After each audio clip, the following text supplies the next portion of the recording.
There was once a poor man named Elias who lived in a small village. Every morning, before the sun came up, he was already working. He carried heavy loads. He repaired broken tools. He worked in other people's fields.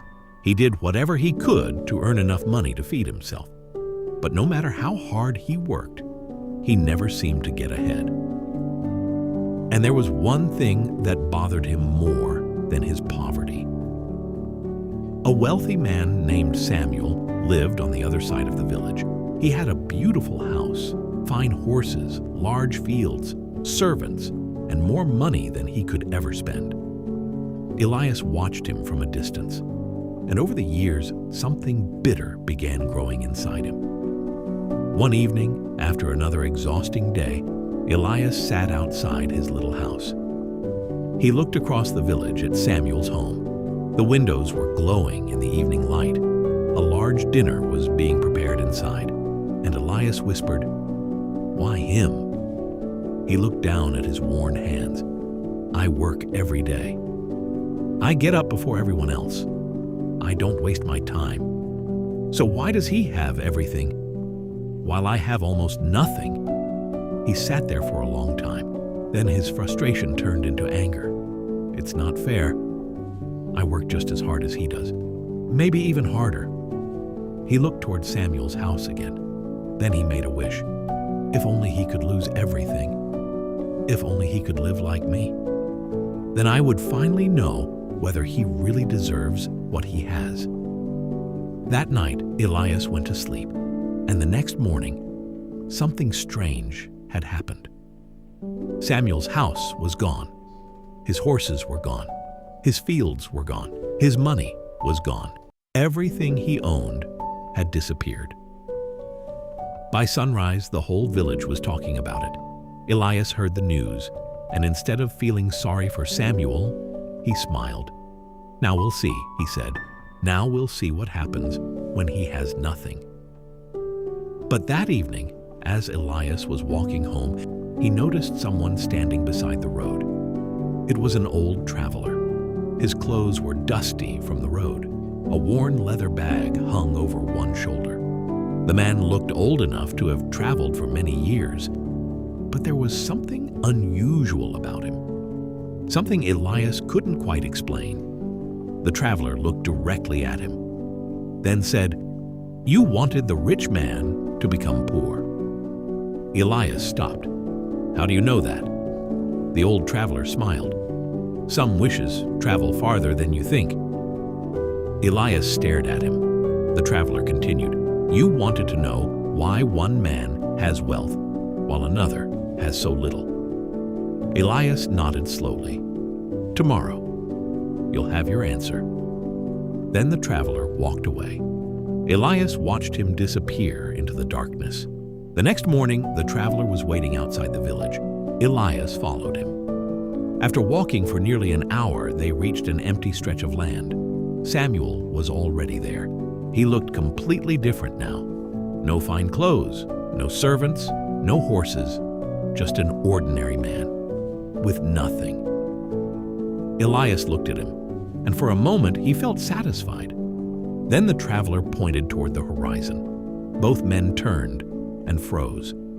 Where there had been nothing the day before, there now stood a massive black mountain, a mountain of coal.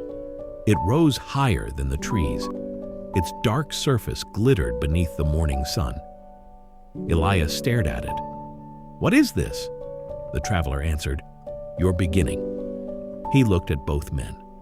"You wanted to know why one man has wealth and another does not. So I have given you both the same opportunity." He pointed toward the mountain. "Dig the coal. Take it to the town. Sell it. Use what you earn to build your lives again." Elias looked at the enormous mountain, then at Samuel. "That's all?" The traveler smiled. "That's all." Then he turned and began walking away. Elias called after him, "Wait!" But the traveler didn't stop. Within moments, he had disappeared beyond the trees. Neither man ever saw him again. Elias picked up a shovel. "So, we dig." Samuel nodded. "We dig." And they began. The first day was brutal. They worked from sunrise until sunset. Their hands blistered, their backs ached. Their clothes were covered in black dust. By the end of the day, each man had filled several sacks with coal. The next morning, they carried their coal into town. They sold it. And for the first time in weeks, both men had money in their pockets. Elias looked at his coins. He smiled. He bought good food, new clothes, and that evening, he enjoyed a meal he hadn't been able to afford in years. He leaned back and thought, finally, I deserve this. Samuel bought food too, but he kept most of his money. The next morning, he returned to the mountain. Elias was surprised to see him. You came back already? Samuel nodded. We need more coal. Elias laughed. We worked all day yesterday. Why not enjoy the money for a while? Samuel looked toward the mountain. I've been thinking. About what? How to get more coal. Elias shrugged. We have shovels. So we dig. Samuel nodded. Yes, but I'm wondering, what if we didn't have to carry every piece ourselves? That afternoon, Samuel went into town. Instead of spending his money, he bought a stronger shovel. Then he found a man with a small wooden cart. He paid him to help carry the coal. The next day, Samuel brought twice as much coal to town, and he earned twice as much money. Elias noticed, but he wasn't impressed. You just worked twice as hard. Samuel shook his head. No, I worked once, and now the cart works too. Elias didn't understand, but he returned to his shovel. Days became weeks. Elias continued the same routine. Dig, carry, sell, spend, then start again. Samuel kept changing the way he worked.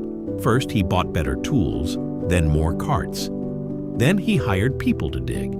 Then he hired people to transport the coal. Soon, he wasn't spending his entire day carrying coal. He was organizing the people who did it. He began making deals with merchants. Instead of selling one sack at a time, he sold entire wagon loads. And every time he earned more money, he used part of it to make the operation bigger. The mountain hadn't changed. The coal hadn't changed. The road to town hadn't changed. And neither had the opportunity. But something had changed. The way one man was thinking about it. One afternoon, Elias finally walked over to Samuel. I don't understand. Samuel looked up. What? We started with the same mountain, the same shovels, the same road, the same opportunity, but you're making more money every week. Samuel was quiet for a moment. Then he said, At first, I thought my job was to dig coal. Elias frowned. Isn't that what we're doing? No. My job is to figure out how to sell more coal without having to dig every piece myself. Elias stared at him. Samuel continued. When I earned my first money, I had a choice. I could spend it, or I could use it to make the next day's work easier. So I bought a better shovel, then a cart, then another. Then I paid someone to help me. Every time I earned more, I asked the same question. How can I make this produce more? Elias looked toward the mountain, and slowly he began to understand. They had both been given the same mountain, but they had never really seen the same thing. Months passed. Samuel had built a small business. He owned several carts. He had workers. He had regular customers. And he had stopped thinking about how many pieces of coal he could dig in a day. He was thinking about how many wagon loads he could sell in a month. Elias was still working with his shovel. Every day he worked. Every day he earned.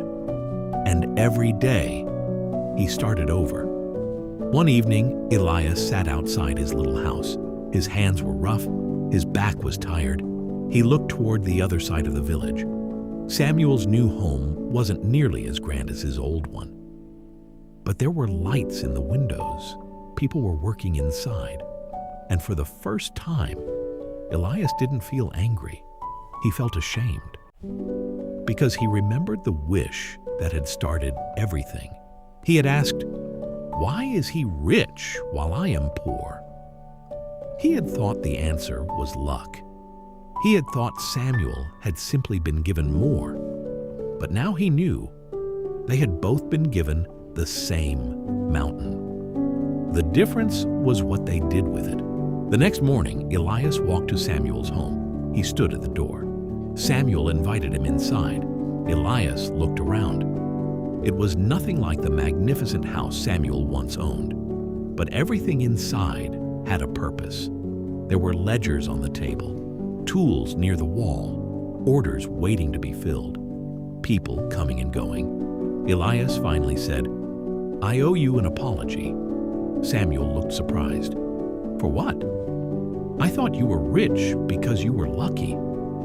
I thought life had simply given you something it had refused to give me." Samuel said nothing. Elias continued, "But then we lost everything. And we were given the same mountain." He paused. "I saw a mountain of coal. You saw a business. I saw work. You saw an opportunity. I earned money and thought, what can I buy? You earned money and thought, what can this build?" Samuel smiled, but he didn't look proud. He simply said, "I was never given more than you." Elias looked at him. "I know." He lowered his eyes. "That's what I finally understand." Elias remembered his old prayer, the night he had looked at Samuel's house and said, "Why him? Why does he have everything while I have almost nothing?" Back then, he had believed wealth was something a person simply received. Now he understood something different. Samuel had certainly been fortunate, but when everything was taken away, he had not lost the thing that had allowed him to rebuild. His money was gone. His house was gone. His horses were gone. His land was gone. But his way of thinking was still there, and that was something nobody could take from him. Elias looked at Samuel. Then he said quietly, "Now I know why I thought you were lucky." Samuel waited. Elias smiled sadly. "Because I was looking at what you had." He paused. "I never thought about what was inside you." That evening, Elias walked home. He wasn't rich. He hadn't suddenly become wealthy. His house was still small. His clothes were still worn. And tomorrow morning, he would still have to work. But something inside him had changed. Not his bank account, not his circumstances, his understanding. For the first time, he no longer looked at another man's success and thought, "Why him?" Instead, he looked at what that man had done with the opportunities he had been given. And he understood. The mountain had never been the real test. The money wasn't the real test. The real test was what each man saw when he was given the same opportunity. One man saw a mountain of work. The other saw a mountain of possibility. One man saw money as something to spend. The other saw money as something that could create more value. And Elias finally realized he hadn't been wrong to wish for fairness. He had simply misunderstood what fairness meant. Fairness didn't mean that everyone would end up with the same amount. Sometimes, fairness means everyone is given the chance to decide what they will do with what they have. And perhaps that's what the old traveler had wanted Elias to discover all along. Because wealth doesn't always begin with what is in your hands. Sometimes it begins with what you see. When you're given a coin, do you see something to spend, or do you see a tool? When you're given an opportunity, do you see another day's work, or do you see something you can build? And when you look at someone who has more than you, do you ask, why does he have it? Or do you ask, what does he understand that I don't? Elias had spent years asking the first question. It took a mountain of coal for him to finally ask the second.